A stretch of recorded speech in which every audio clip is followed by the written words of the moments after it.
So, if you are like me and you're getting really annoyed by the response on social media to the political violence around you, if you are someone that is more outspoken like me and has a sense of justice, but deeper than just violence is bad, this is a video for you. But if you're also someone that may respond like this, you might find it helpful to listen, but you might feel called out.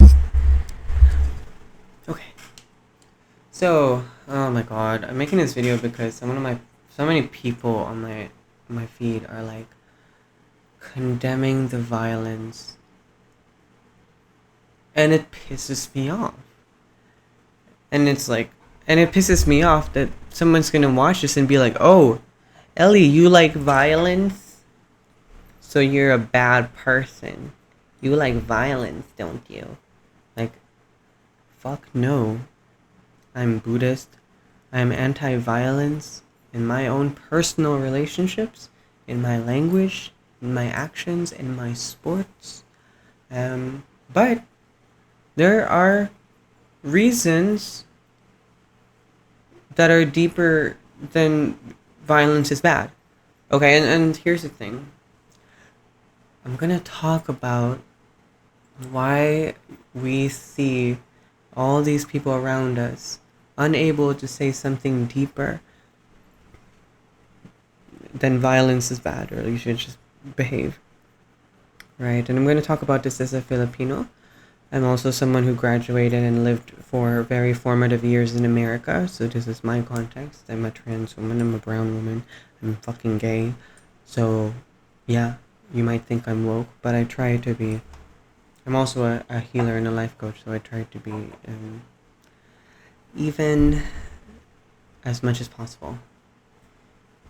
Okay, so we're looking at Lawrence Kohlberg's theory, and this will help you understand why the fuck are people's perspectives so limited, right? Are they not smart? Are they this?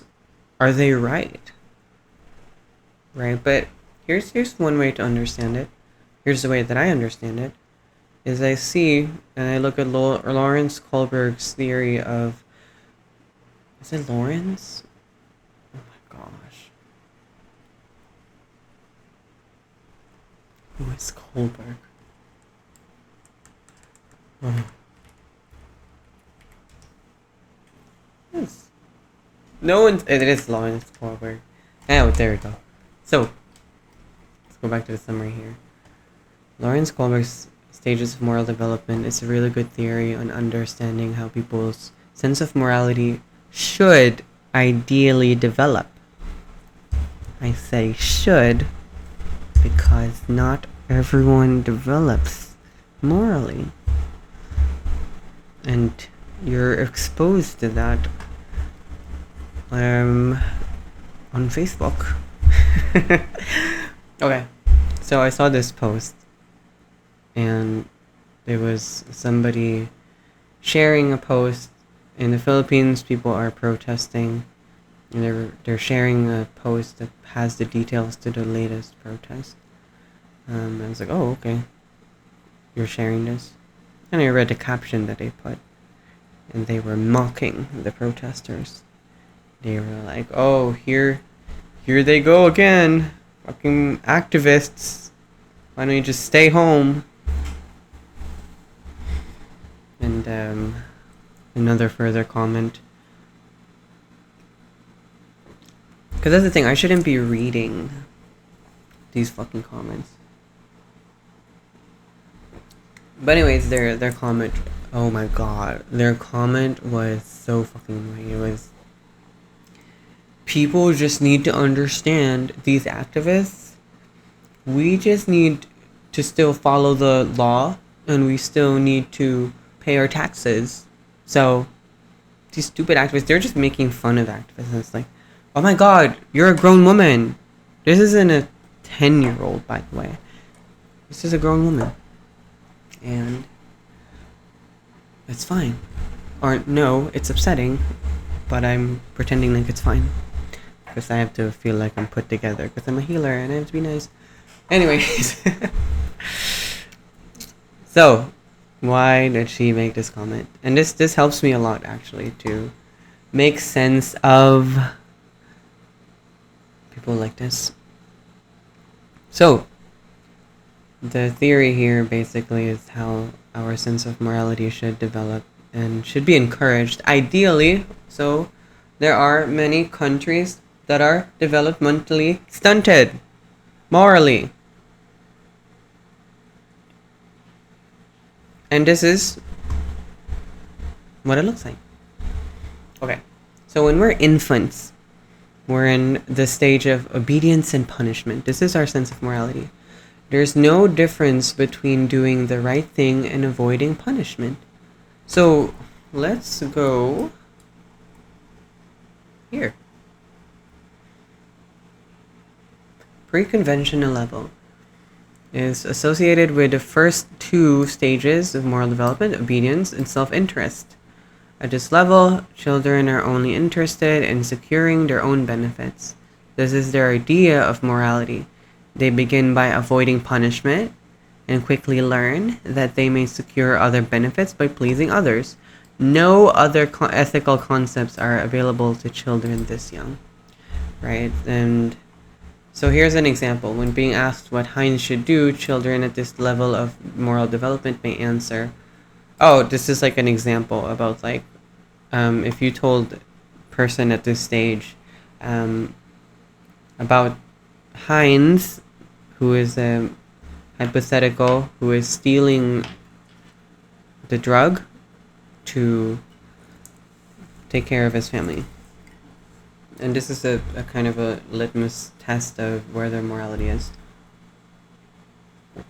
So a little baby infant, or your coworker who is at the infant stage of development, might say, oh, Heinz shouldn't steal the drug because it's bad to steal. He should steal the drug because it's too expensive. Oh, he should steal the drug because he'll feel good that he saves his wife, right? He shouldn't steal the drug because he'll end up in prison. Right? And so what's the common thing here? Right? Is children are only interested in securing their own benefits. Which means, basic thing, avoid punishment, have good feeling. Or serve yourself. Which is already, you're thinking, there are lots of people in power, that are on a pre-conventional stage of moral development. They only do things because it's good for them and avoid things because it's bad for them. So there you go. There's there's a cop there, and it just reminds me of the comment where it's like, we need to follow the law. Like, because the law... Oh my god. Maybe that's the next stage. Let's see. Before I start ranting. Oh, here, no. This is for the pre-conventional. The conventional level. According to Kohlberg's theory, it's associated with conformity and law and order. This is the stage at which children learn about rules and authority. Ah, there you go. There is my lovely friend. We found her. They learn that there are certain conventions that govern how they should and should not behave, and learn to obey them. So now you have a concept of an authority figure, or society, conformity. So it's not just, oh, will it protect me? Will it harm me? It's now like, oh, somebody else is dictating this. Right? So at this stage, no distinction is drawn between moral principles and legal principles. What is right is handed down by authority, and disobeying the rules is always bad. There we go. Here we go. This is where most Filipinos... Sorry, I said Filipinos. I was going to say people. But that's a Freudian slip. which is on episode 2. Just kidding. But yes, what is right is handed down by authority, and disobeying the rules is always by definition bad. There we go. This is the comment she made. We need to follow the rules. Why? Because the law said so. If you're watching this and you're thinking like, "Oh, Ellie, you say law is bad? You're a criminal." Girl, I have never broken a law in my life. I'm autistic. I love rules. But also, I'm grown. I know that people don't know as much as you think they do. Right? It's because when you're a kid or you're at this stage of moral development, you have trust in authority. Like infallible trust. And this is where most Filipinos are. Right? Is we're afraid of disobeying the rules because of authority. We don't want to get palo, which is Filipino for hit, which is very common in how we are raised.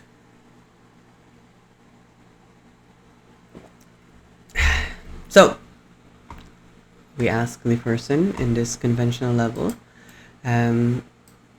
what should Heinz do? Heinz should steal the drug because he's a good husband, and a good husband would do anything to save his wife, right? So it's a convention, it's a societal expectation, right? Oh, a good husband needs to do this, right? And he shouldn't steal the drug because he's not a criminal. He shouldn't steal the drug because it's illegal to steal, right? We're trusting the law system or the sense of authority of where we live. He should steal the drug to save his wife, and after that, he should go to prison for the crime. Right? We're very much like, you can follow conventions and also the law, and this is the last example, right? But it's very much like trust and authority, which is a good. This is an important stage of moral development. But we shouldn't get stuck here. We shouldn't be 30 fucking plus years old and talking about follow the cop because she looked like this.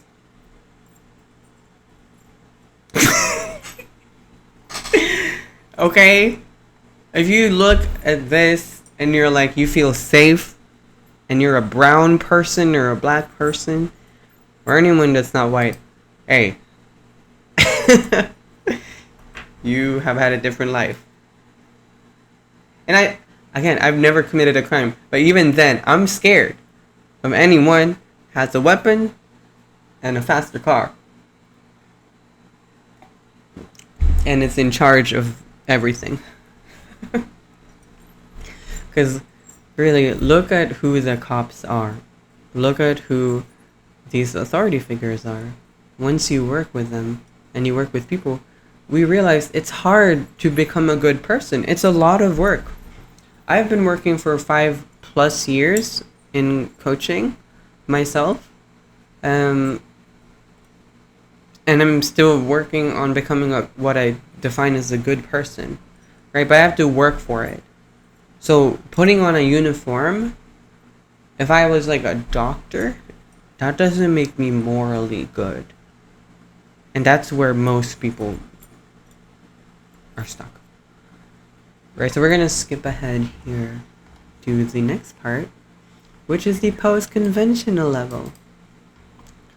The post-conventional level is associated with these stages: social contract orientation and universal human ethics. At this level, children have learned that there is a difference between what is right and what is wrong from a moral perspective, and what is right and what is wrong according to rules. Although they often overlap, there are still times when breaking a rule is the right thing to do. Bam! Okay. This cooks. This eats. Because this is brilliant, because at this stage You can understand and respect rules. You have the concept of rules, right? So you're further from yourself. You're also understanding society, convention, but you're also understanding now a bigger, higher level of morality, which is, well, morality, right? As a bigger concept. Human ethics is the next step to moral development. And most people don't get here. Because it's hard. It's hard, right? Because when we actually go back to the story of what Heinz should do, it's not an easy question once you consider like ethics, right? So let's go back to the example.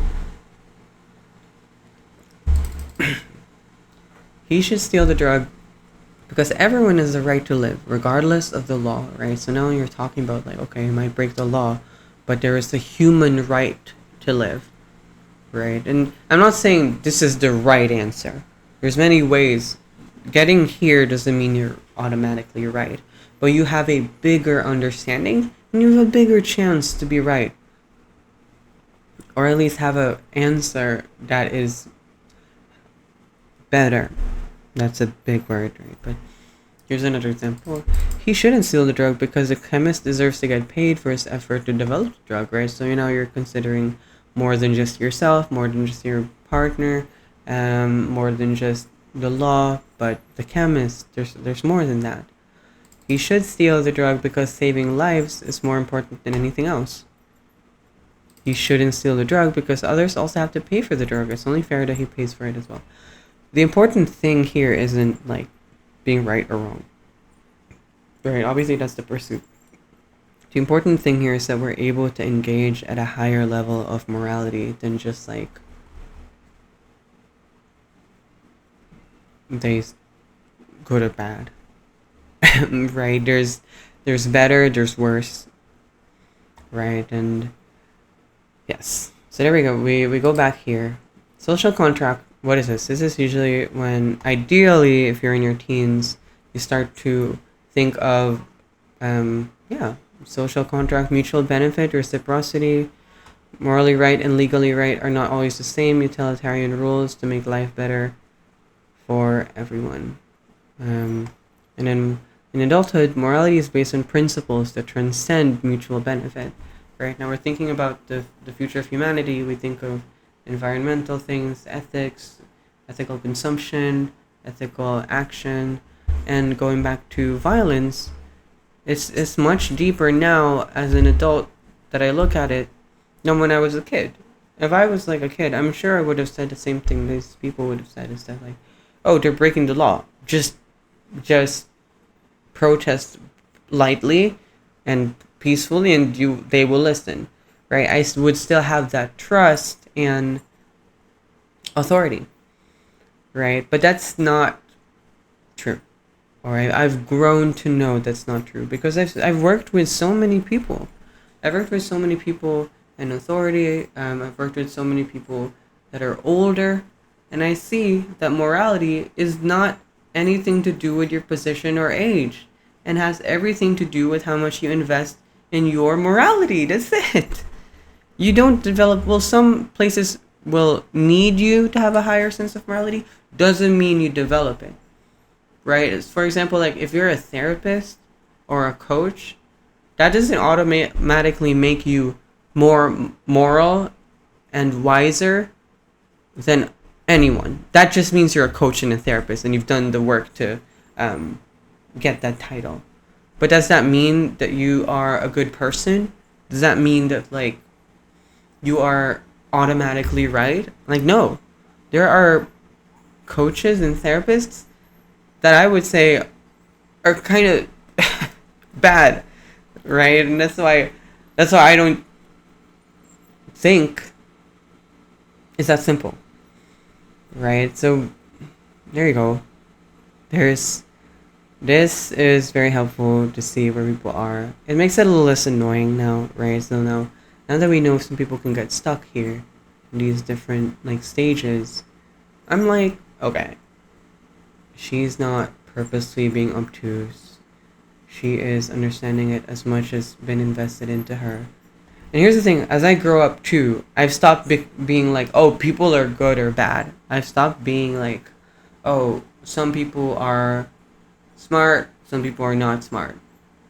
And I've my current level of understanding, because it can grow, is that like a lot of this is, yeah, environmental and societal factors. Like my friend who made that post isn't like that because she's a bad person, but rather it's the age that she grew up with, the people she grew up with. Not even the age, but like who's around you, are they progressive? Is all about effort and accessibility to be able to develop psychologically, right? This is the big thing, and this is why, okay, I'm not as mad now that I'm talking about her, and because that was me. That was essentially me. I was pre-transition, not the best guy. Um, I have grown a lot. Um, but yeah, I had some foolish takes, and I had some very limited perspectives, and I really appreciate the chance to be able to do better. Um, so that's important. I don't want to take that away from her. So, but it's also fucking annoying that like when I say annoying, I think I mean it's like it's distressing. You know, like these are people that like you think if society collapses and you're forced to fight side by side, they would sell you out to the authority figure because that's where they are. And society feels like it's collapsing, and I feel like they would turn on me, right? I think that's why it's also distressing is I'm a queer trans woman. I'm also like butch, and I'm in like a sapphic relationship, talking about all this woke shit, and my deep fear is that like it's cool. I have some friends that understand me, but what if like majority of my peers actually would turn me in to the Gestapo? Will, you know, they start outlawing trans people? Would they cash in that $100,000 reward?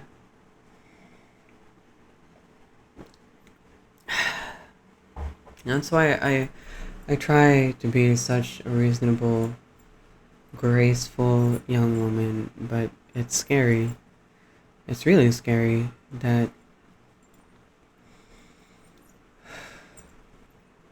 people can be stuck at these stages.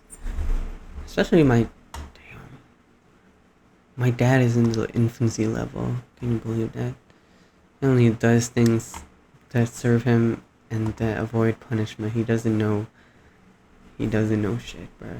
He raised us,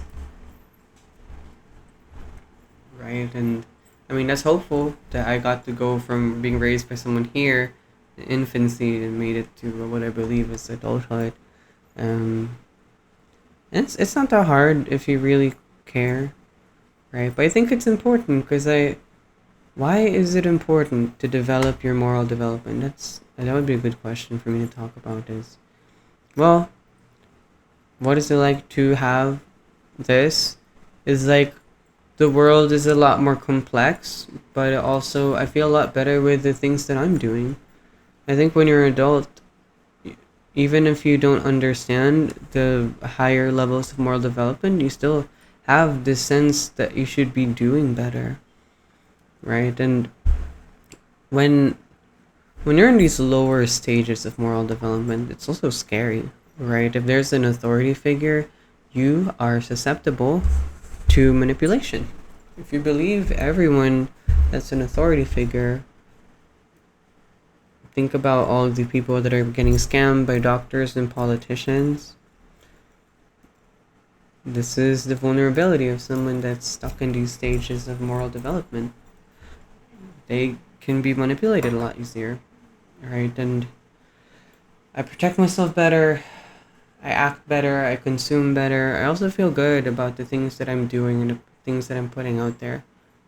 I think this helped to also help me heal my sense of feeling like stupid. When I was younger, I felt very stupid, and I think now this is part of it. I mean, part of it was just punishment from my parents, but I think part of it too is just like I didn't know what I was doing. I felt like a baby, right? And in some of you, I know a lot of people deep inside feel like they're still babies in adulthood, and this could be a small part of it. And it's really nice to grow as a person, to know that you are growing. And I really feel like an adult. That's the nice thing. I'm 26, but because I'm talking about this, and it feels really good to be able to know that I'm making smarter decisions. And it's not always right, but it's going to be better than I would always ever have done. So, yeah, I think these are good reasons, right? And so what can you do to improve this, right? So, well, I guess what you would want to do is kind of see where you are, right? And here's the thing is, like, I think these are going to be like very cognitive, right? Kind of see what kind of politics you're following, how, but it's also not just politics, it's also like social rules, conventions, how much you, it even has to do with your weight. How much do you follow what is dictated for women to weigh? It's already one way that you're expressing your moral development. Your relationship with your body, your relationship to other people. If you're able to go deeper, it just feels really good, right? And there's so many ways you can go deeper in all of these things. So, if you want to do better, I think you watching the video is already good. I thank you for watching it. But yeah, see where you are here, where you tend to be. It's okay if you are lower on the stage, doesn't mean you're stupid. These are just levels of development that you can achieve. There's no one inherently dumb. It's not a real thing. It's just because, like, I would have been called dumb if you checked what my moral development was at 16. But it's not I'm dumb. I just was raised by very limited parents. So read books about philosophy. I did that a lot when I was 18. I read a lot of books about philosophy. It was really really helpful. Because I remember when I was younger, once I broke out of... Sorry, I thought the video was ending, but I have more shit to say. But as soon as I broke out of, like, the good boy, good girl, that was where I was. I was such a good girl. I was studying well. I prayed every night. That's what my mom described me as. She's such a good girl. She was praised the most out of all of us. She's not a Southern woman. She's Filipino. I do that sometimes. Yes, I was a very good girl, and I realized that was bullshit. I realized it was limited, and then I got scared. I got scared because, like, what the fuck? If my dad raised me to be a fucking idiot, I look like a damn fool when I went to America. When I was out there in psychology class, and they asked, hey, has anyone here experienced, like, corporal punishment? They were talking about it in a psychological sense. And I was like, oh, everyone's done that, and it's a good thing. I raised my hand, and guess what? No one else in the class raised their hand. This is in Minnesota. And I was like, oh, I'm the only one? And she's like, oh, the teacher asked me, like, oh, she kind of went, ooh. Can you tell us a little bit more about that? And I'm like, 15-year-old or 16-year-old fucking kid being like, well, you know, my dad and mom, they just want the best for us, so they hit us. and they just want to, you know, make us... And as I looked at the horrified faces of these Minnesotans, I realized I was raised by a goddamn fool. And I look like one. And this is how we look like Filipinos. This is how we look. Being like, follow the government and you're the policeman. He knows everything. Who do you know who that shit works on? Fucking babies. Right? You know the TikTok audio that's like, hey, is your child still misbehaving? We're gonna send the police over. And the baby's like, no, not the police. This is us! This is us, motherfucker. They're like, oh, the police is gonna come. And okay. The police did come for the Filipinos. That's fair. The police has done a lot, or the government has done a lot of red tagging and political suppression, so it's valid. It's not a... Let me stop clowning. But we kind of look silly as fuck then. Because we're acting on... And we've made it a goddamn reality. We've made it a goddamn reality. Right? On the other hand of, like, Filipinos that are scared of cops are cops that believe that people should be scared of them. Because cops are the beacon of moral development. They should teach this. No, I don't know what the fuck's gonna happen if you put a bunch of cops and have them develop their moral development together. I don't fucking know what that'd look like. But yeah, that's a little story, right? That's if another reason to develop your moral intelligence is because we look fucking stupid. Okay, that was a fun video. I'm gonna upload it now without editing. Love you.